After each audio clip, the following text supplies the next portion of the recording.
네, 안녕하세요. 이번 59기 변리사 시험에 합격한 종합반에서 공부했었던 차재훈이라고 합니다. 우선 귀한 시간 내주셔서 진짜로 감사드리고요. 저는 우선 제 점수 먼저 소개를 해드릴게요.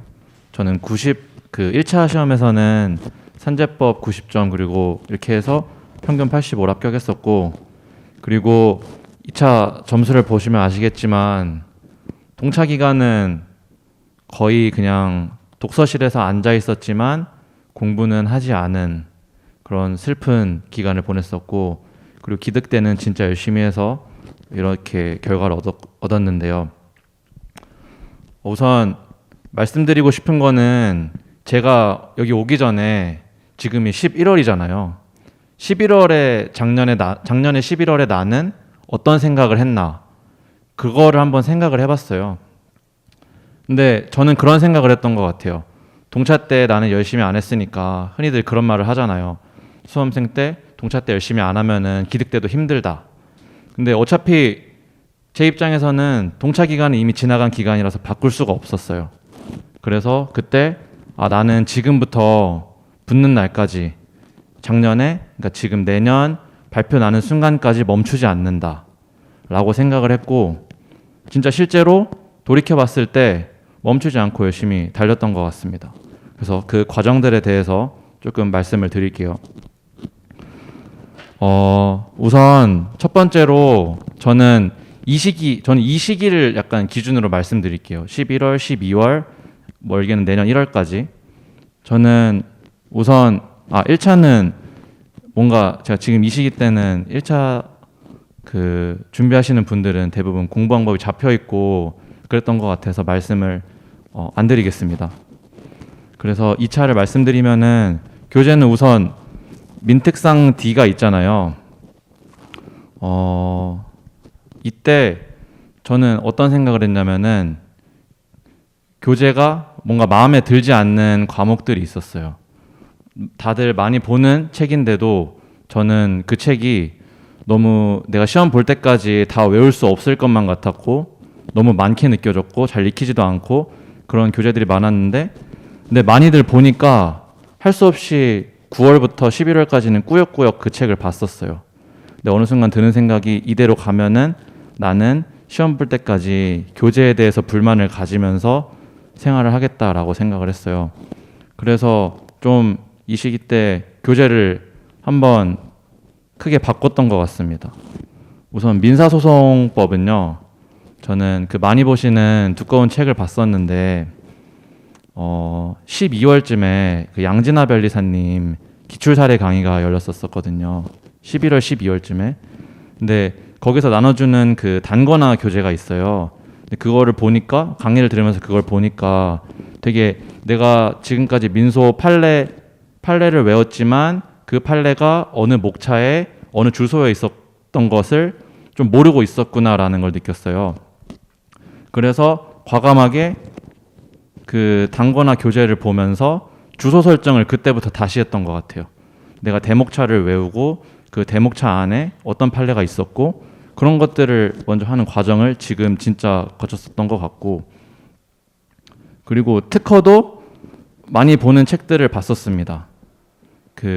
근데 되게 양이 많았었어요. 각주도 뭔가 많았었고 그랬어가지고 저는 또 고민을 하다가 한승준 변리사님의 한특허법을 봤거든요. 근데 그 책을 보니까 되게 주제도 내가 눈에 좀 깔끔하게 한눈에 들어오게 정리가 돼 있었고, 네, 하여튼 책은 그렇게 정하였습니다. 그리고 이 시기에 저는 흔히들 말하는 사례집을 통으로 암기하는 스터디를 하지 말라고 하잖아요. 근데 저는 그걸 했었거든요.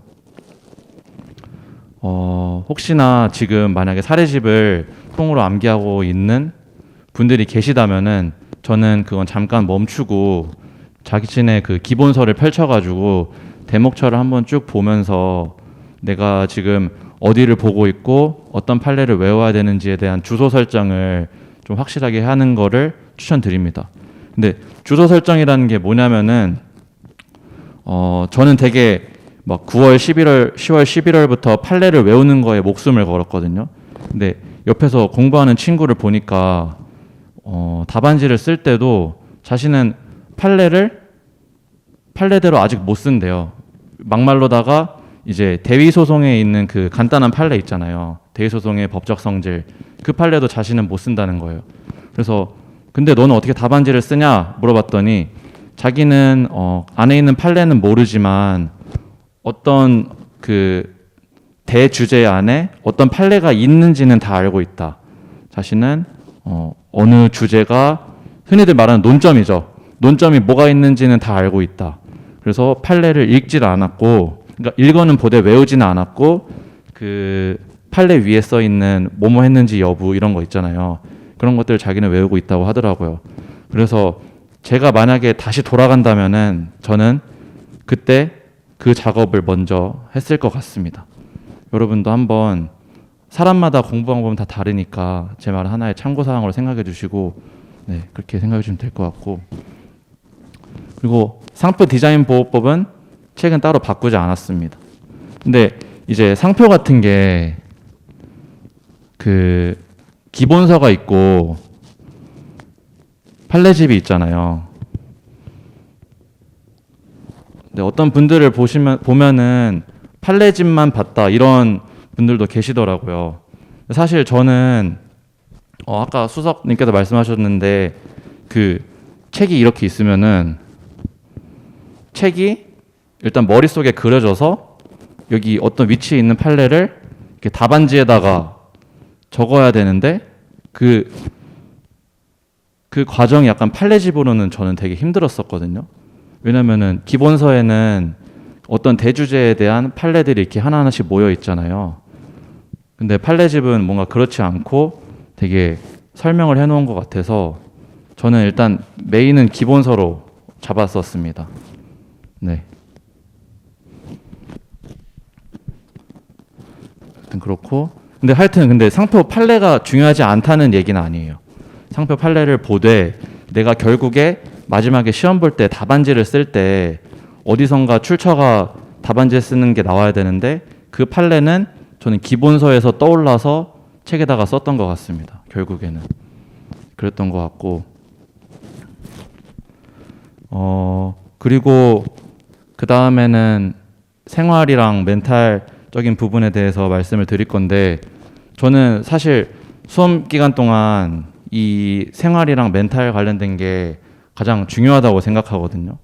그래서 저 시험 시작할 때 저 어떤 기사를 읽었는데 66일 법칙이라는 게 있대요.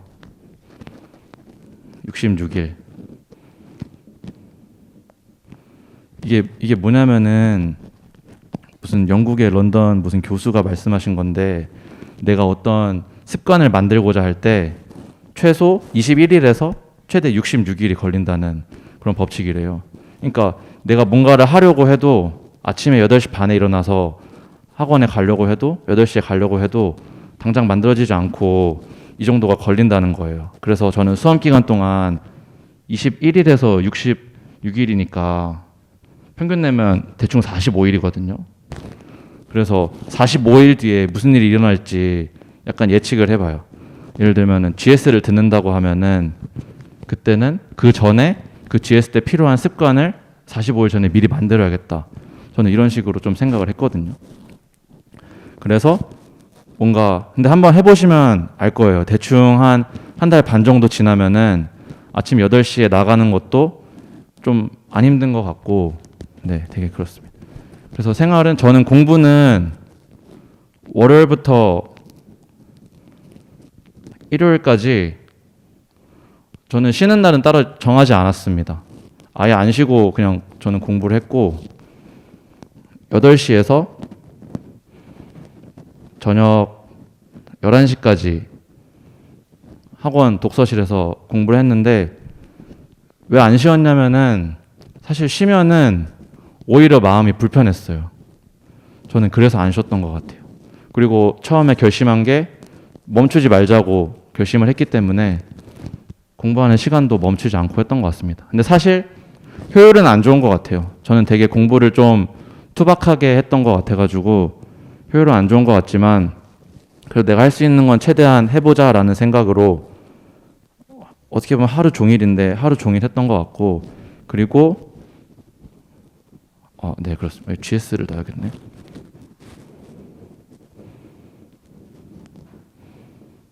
네, 그렇습니다.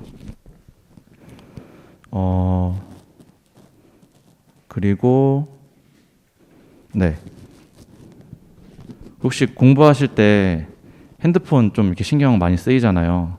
저는 그건 어떻게 처리했냐면은 핸드폰 사물함 안에다가 보관함 만들어서, 그래서 그것도 45일 걸리거든요. 습관 만들어지는데 습관 그 핸드폰을 넣어놓고 그냥 꾹 참았습니다. 안 보고 꾹 참고 몇 시에 볼 시간 정하고 점심 먹을 때 저녁 먹을 때 한번 보고, 네, 그랬습니다. 그리고 이제 GS를 말씀드릴 건데, GS 막 뭐 들었는지 몇 월에 뭐 들었는지 이런 거는 제가 합격수기에 쓸 테니까 그거 보시면 될 것 같고, 근데 이제 저는 GS에 대한 복습이랑, GS가 사실 지금은 11월이지만 내년에 가면은 쌓이거든요. 근데 그러면은 그거를 절대 못 봐요, 다. 그래서 어떻게 좀 지금부터 생각을 해놓으면 좋을지를 말씀드리겠습니다. GS가 이제 토요일, 일요일에 하잖아요. 근데 빨리 만약에 실전 GS 들으시는 분들은 아마 다음 달이나 1월에 들을 수도 있거든요. 빨리 열리는 강의를. 근데 토요일, 일요일에 만약에 오전 GS 듣고 오후 GS 들으면은 저는 이거를 이날 저녁에 바로 복습을 했습니다. 근데 복습이라 하면 어떤 거냐면은 여기서 이제 또 다시 여기로 넘어가요. 저는 이제 기본서가 가장 중요하다고 생각했기 때문에 GS에서 내가 틀린 것들 있잖아요. 딱 답안지 봤을 때 틀린 것들, 아니면은 뭔가 이 문제는 시험에 나올 것 같다 하는 것들을 GS 미니 목차라고 해야 되나요? 그래서 책에다가 포스트잇 이렇게 해가지고 살짝 목차를 적어서 책에다가 붙여놨습니다. 왜냐면은 기본서에는 그 판례 앞에 어떤 선결이 있는지 뭐 어떤 조문이 있는지 안 적혀 있는 경우도 많잖아요.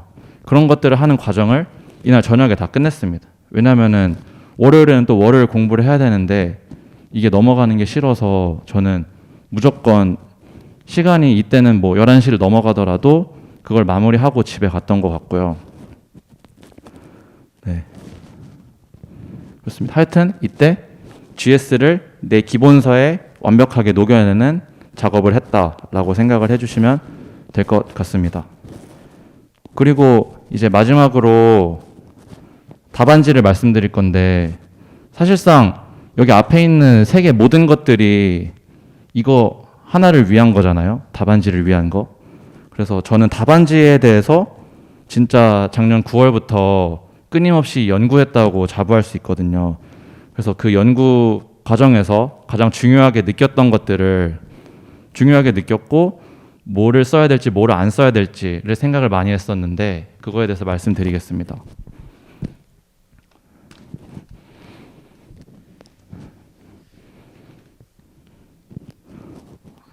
저는 이 시기에 사실 막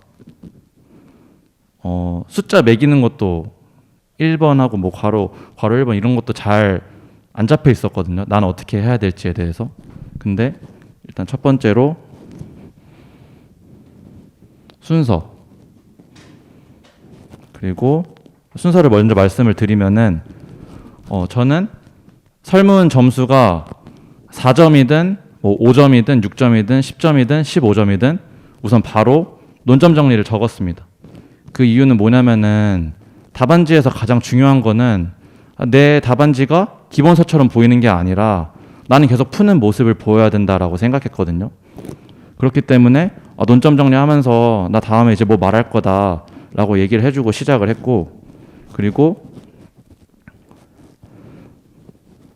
그 다음에는 이제 논점들이 있잖아요. A, B라고 하면은 A, B를 적고, 그리고 많은 분들이 진짜 빼먹으실 수도 있거든요, 나중에. 근데 4번에 해결을 저는 무조건 적었습니다. 왜냐면은 문제를 풀라고 문제를 줬는데 이걸 해결을 안 하고 그냥 내가 논점만 적고 넘어가면은 사실 그거는 그냥 외운 거 쓰는 답안지가 되는 거잖아요. 그래서 저는 그렇게 생각을 했고, 그리고 이 사이에는 거의 소결을 무조건 적었습니다. 근데 이 소결을 적을 때 제일 중요한 게 뭐냐면은 제가 아까 말씀드렸잖아요. 여기 논점 정리에서 나는 앞으로 뭘 적을 거다라고 소개하는 게 중요하다고 했잖아요. 문제를 푸는 모습을 보여주기 위해서. 근데 여기서 A를 왔으면은 A 다음에 B가 이어지는 그런 논리적인 이유가 있을 거 아니에요. 근데 A에서 소결해서 써주지 않으면은 이것도 또한 내가 그냥 외운 것만 쓴 그런 답안지가 될 것 같았거든요. 이건 양진아 변리사님이 되게 강조하신 건데, 그래서 A에 소결해서 나는 뭐 이렇게 해결했는데 그 다음에는 뭐 B가 이어진다. 그리고 뭐 해결한다. 뭐 이런 식으로 소결을 진짜 중요하게 생각했던 것 같습니다. 그리고 지금 막 이제 암기도 하시고 민특상 뭐 이렇게 암기도 하시고 할 텐데, 저는 그때 가장 고민됐던 게 뭐냐면은 이 학설을 진짜 어떻게 외울지가 되게 고민이 됐었거든요. 사실 이 시기 때는 제가 아까 말씀드렸듯이 그 사례집 통암기 스터디를 했었는데 학설을 진짜 다 외우려고 노력을 했어요. 하지만 느끼시겠지만 물리적으로 절대 불가능하거든요. 그리고 나중에 가면은 학설은 막 소송 경제, 그럼 뭐 이런 일반적인 내용들로 다 때우게 돼 있어요. 그래서 저는 어떻게 했냐면은,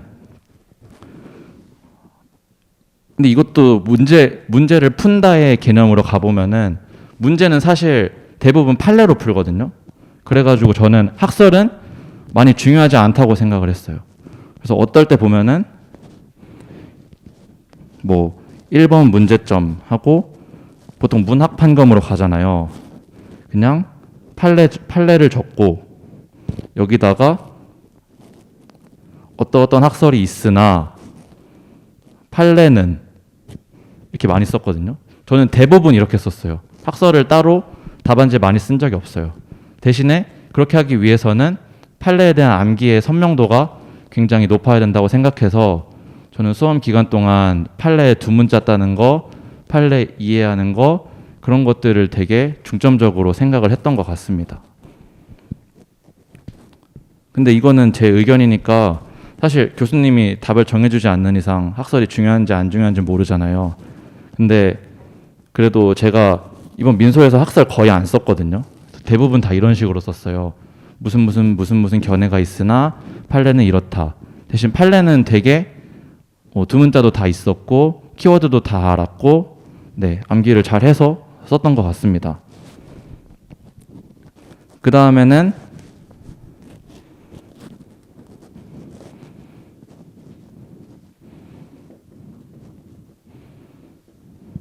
3, 4번의 중요성입니다.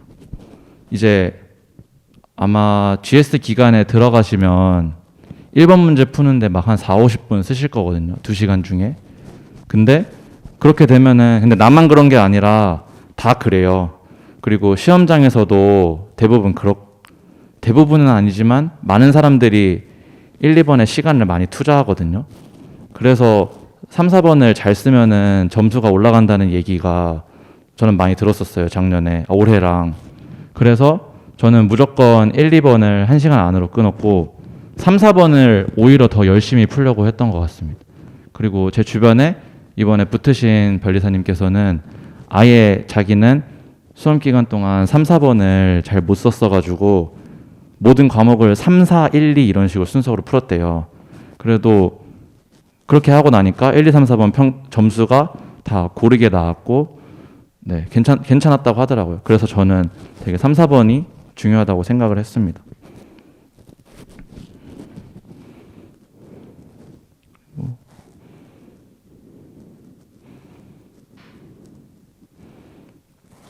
그리고 통일성인데 대부분 보면은 이제 답안지가 1, 2번에는 되게 글씨를 예쁘게 쓰다가 3, 4번 가서 망가지거든요. 근데 물론 손이 아파서 그런 거일 수도 있지만 저는 4번까지 그래도 같은 글씨를 유지하려고 노력을 했어요. 글씨가 막 좋은 편은 아니었지만 저는 답안지를 연구하면서 저는 이 시기쯤에는 양을 많이 쓰고 싶어서 들여쓰기를 엄청 했거든요. 그때 한 1cm, 1.5cm 정도 막 했던 것 같아요. 근데 사람들한테 보여주니까 너 답안지 너무 비어 보인다 라는 얘기를 많이 들어서 그 여기 답안지 라인이 있으면은 이렇게 센치별로 몇 미리 뭐 6mm, 8mm 이렇게 재가지고 쓴 다음에 보여주고 하면서 이건 어떻냐 이건 어떻냐 그 과정을 많이 보여줬는데 그거를 그 1페이지부터 16페이지 끝날 때까지 다 써놓고 보니까 그렇지 않은 답안지랑 비교했을 때 뭔가 교수님이 봤을 때 아 이거는 통일성이 유지되는 게 편하겠다라고 느꼈거든요. 그래서 저는 마지막으로 그게 형식상의 통일성 그게 중요한 것 같고 그리고 내용이나 목차의 통일성도 되게 중요한 것 같아요. 가끔씩 보면은 앞에는 뭐라지 1번에서는 뭐뭐 했는지 여부 하고 판례, 소결 이렇게 해서 문제를 푸는데 4번 가서는 되게 급해지니까 뭐뭐뭐 이렇게만 쓰고 뭐뭐 했는지 여부라고 안 쓰고 되게 판례, 소결 이렇게 넘어가는 경우가 되게 허다하거든요. 근데 그런 것들 뭐 사소한 거 하나하나가 모여서 점수를 만드는 거라고 생각을 했기 때문에 네, 그런 통일성도 되게 중요한 것 같습니다.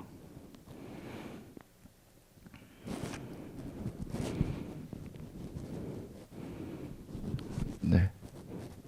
그리고 마지막으로 이제 지금 중요한 거라고 하면은 암기 방법인데 많은 분들이 이제 고민하시기를 막 저는 그게 되게 이해 안 됐거든요. 키워드 파랑 두 문자 파가 있다.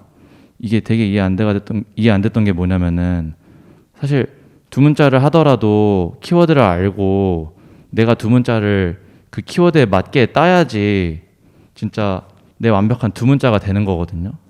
그리고 이해를 해야지 그 판례를 문장을 제대로 쓸 수 있는 거기도 하고요. 그래서 막 되게 그렇게 느꼈어요. 두 문자로 외운다고 하면은 저를 되게 무식하게 보는 느낌이 좀 들었었거든요.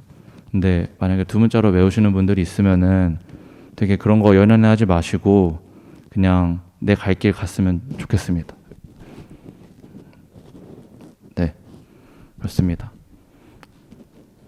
그래서 저의 수험 생활은 여기까지 말씀을 드리고 혹시나 제가 되게 두서없이 말한 것 같은데 합격 수기에 조금 더 자세하게 적어 놓을 테니까 거기에 연락처랑 이런 거 적어 놓을 테니 그 얘기를 좀 더 듣고 싶으신 분들은 저한테 연락을 해주시면 좋을 것 같고 그리고 제가 수험 기간 동안 합격생들이 오셔가지고 저한테 이렇게 공부했던 책이나 GS 자료를 보여주셨던 게 되게 도움이 됐거든요.